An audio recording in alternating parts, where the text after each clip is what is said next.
السلام عليكم ورحمة الله وبركاته، أحبائي وأعزائي محبي ومتابعي عالم الفلك والأبراج والأرقام. تحية طيبة مني لكم. رزق مضاعف ومفاجآت غير متوقعة تنتظر 4 أبراج في أول أسبوع من إبريل 2025. توقعات نيفين أبو شالة. وفقا لتوقعات خبيرة الأبراج والفلك نيفين أبو شالة، أن هناك 4 أبراج قد تشهد رزقا مضاعفا ومفاجآت غير متوقعة في الأسبوع الأول من إبريل 2025. وأول برج معانا هيكون برج الحمل. قد يحصلون مواليد برج الحمل على فرص عمل جديدة أو ترقية في وظيفتهم الحالية. قد يحققون أرباحا غير متوقعة من استثمارات أو مشاريع سابقة. أيضا قد يلتقي برج الحمل أخبارا سارة تتعلق بحياتهم الشخصية، مثل خطوبة أو زواج أو ولادة طفل. قد يلتقون بشخص مميز يغير حياتهم للأبد. تاني برج معانا برج الثور.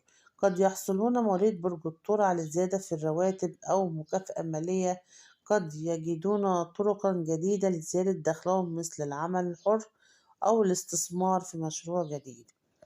أيضا قد مواليد برج الثور قد يحصل على هدية قيمة أو مبلغ كبير من المال. قد يسافرون إلى مكان لم يتوقعوه من قبل. تالت برج معانا برج الجوزاء. برج الجوزاء قد يحصل على فرص عمل جديدة في مجال مختلف. قد يحققون نجاحا كبير في مشروع إبداعي أو فني. أيضا عنده مفاجأة. مواليد برج الثور قد يلتقي بشخص مؤثر يساعده في تحقيق أهدافه. قد يتعلمون منه مهارة جديدة تفتح لهم أبوابا جديدة. ورابع برج معانا هو برج السرطان. قد يحصلون مواليد برج السرطان على دعم مالي من العائلة أو الأصدقاء.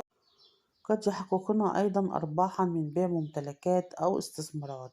أيضا قد يحصلون على فرصة للسفر للخارج ويحققون حلما طال انتظاره. هي دي كانت كل توقعات نيفين أبو شالة. دمتم في أمان الله وحفظه، والسلام عليكم.